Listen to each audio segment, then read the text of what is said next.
Well, I'm passing time tonight, so I'm going to bring y'all along and let you see me can some beef stroganoff. Hi friends, I'm Melanie with Silvershed Homestead, and welcome to our channel. If you're new here, like and follow. We love to see you around. I'm passing time because we've got a grandbaby on the way, and I really don't know what else to do with myself other than get busy and do some stuff to help the kids after the baby comes. I'm in Tennessee, waiting for the grandbaby to come while they're at the hospital. We're from South Carolina, so I brought my canner along so I could leave some meals with them when we head back home. So we're going to do some beef stroganoff. I've already got my jars cleaned, ready to go. My jars are cold. Everything that's going in this evening is cold right now because I've got my canner cold here. When you're canning, you want to do everything kind of at the same temperature. So if you're working with hot jars, you want a hot canner. If you're working with cold jars and cold ingredients, you want a cold canner. So I literally have it on low just so it's barely warming, because it will take it a while to heat up. So that's where I'm going to start. So the first thing I'm going to do is I'm going to start with some beef. I bought beef stew meat that's already chopped, just so I didn't have to worry about it. I'm literally just going to evenly kind of divide this amongst the jars. The recipe, it is a ball recipe that I'm going by. It calls for 1 pound per jar. I don't usually quite do a pound, just because we seem to like more like vegetables and stuff in ours. So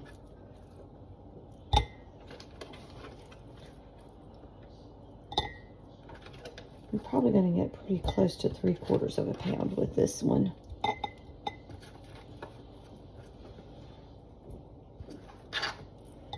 But you can do a pound if you want to. That's what the recipe calls for.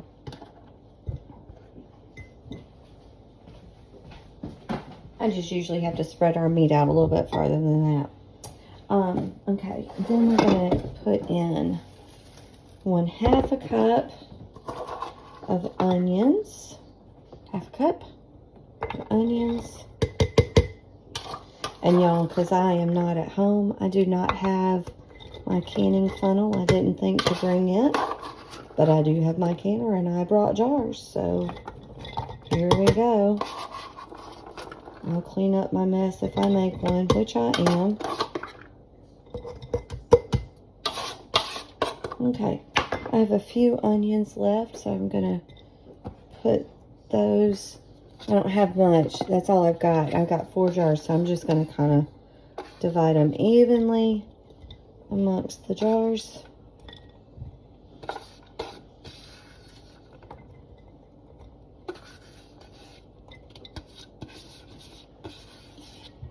Okay. The next thing I want to put in is our spices. So I have 1/2 teaspoon of salt, 1/2 teaspoon of pepper, 1/4 teaspoon of thyme. The recipe calls for 1 teaspoon, but my family decided a long time ago that that was too much. All they could taste was the thyme in it. So we have decided that we prefer it with 1/4 teaspoon in each jar. Then 1 teaspoon of parsley and 1 clove cut up. That each jar gets that. So I have each one a plate with its spices on. And I do find that it's easier for me to go ahead and prep the ingredients like this and get them all cut up and then just throw the jars together all at the same time.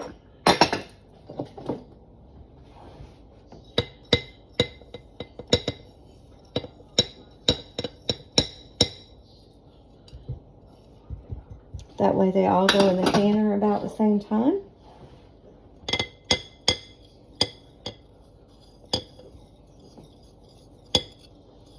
Now, I use a Presto pressure canner, and I already have 3 quart jars of beef stew. That was my previous video. in the canner. And I'm going to be adding these in there. We only have 2 more things to add here. We've got some, hold on a second. I'll get it. There they are. Tomato paste. That's what I was looking for. The recipe calls for 1 tablespoon of tomato paste per jar.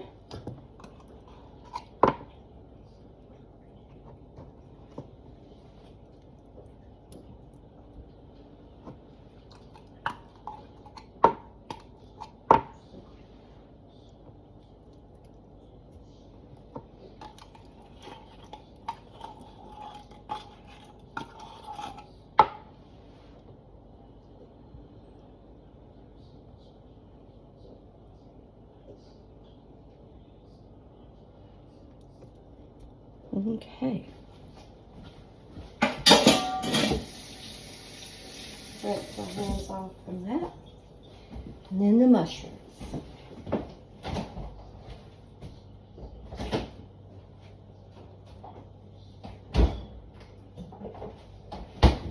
Again, this time I took a shortcut and I bought already cut up baby bellas.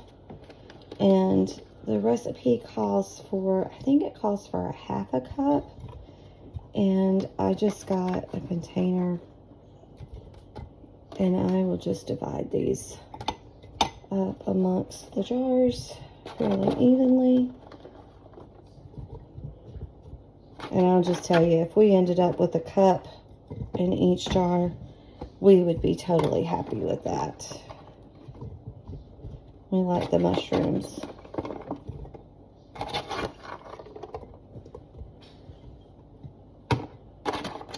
Okay, those are in. Now, all you have to do is fill them up with beef broth. Leave a 1-inch headspace.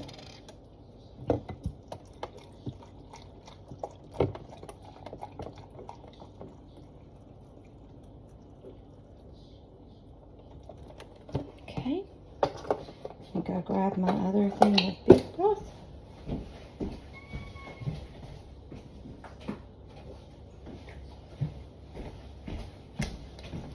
Now, when I'm at home, I have broth that I've made and canned. But since I'm away from home and I'm trying to do something to help kids out, I just bought broth. Any broth, any beef broth is good.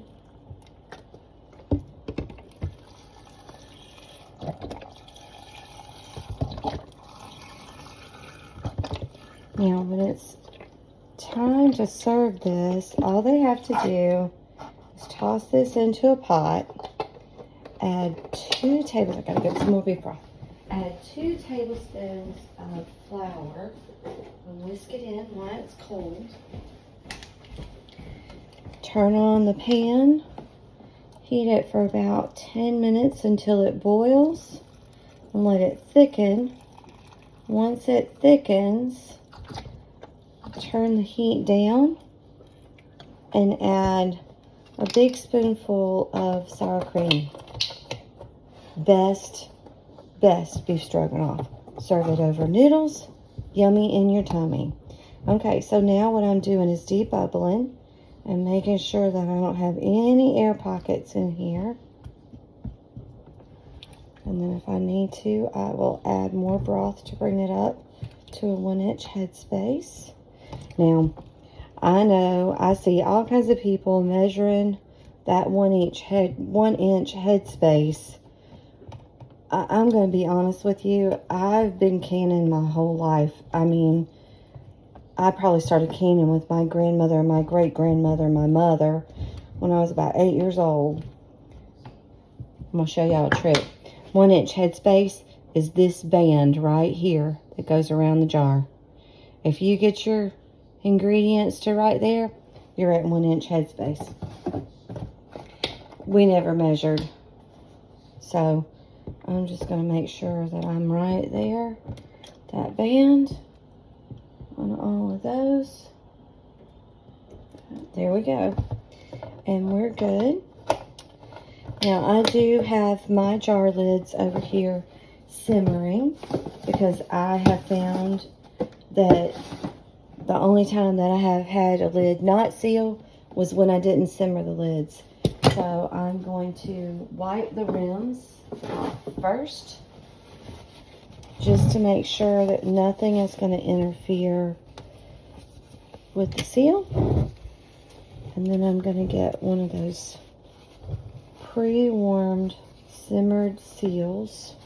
And it's not about, like I thought when I was young, I thought it was about sterilizing them. It's not about sterilizing them. What I have found, it's about plumping that rubber back up and making sure that when the jars came with the lids get stuck on the jars, and if you pull it off, you could actually see where the rim has formed inside of there.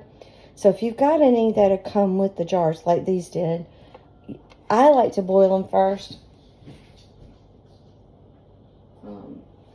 And just simmer them, because I find that it makes a difference in the way that they seal.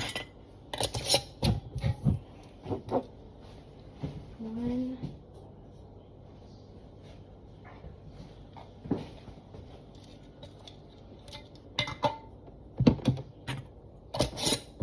Two.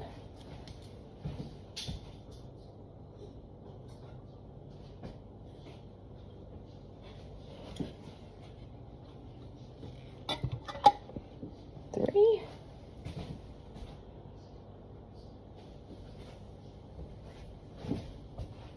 Four lids.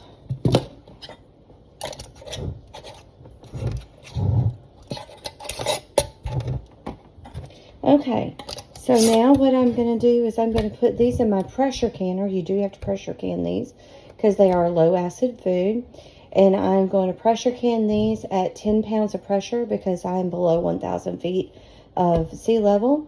I'm at 500 feet above sea level. So anything 0 to 1,000 is 10 pounds of pressure for 90 minutes for quarts.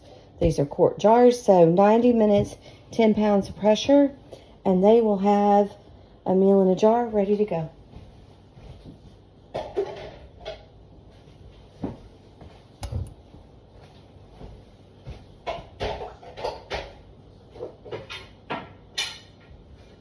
Putting my lid on over here. Sorry, I'm not in my kitchen, so it's a little different. I'm going to go ahead and turn that up. So, thank you, friends, for dropping by and helping me pass time while I wait on my grandbaby. It's so nice to have y'all around. Give us a like, give us a follow. You can always message us. We're on Facebook, too. Look us up, Silvershed Homestead. I'm Melanie. Thank you. Have a good night.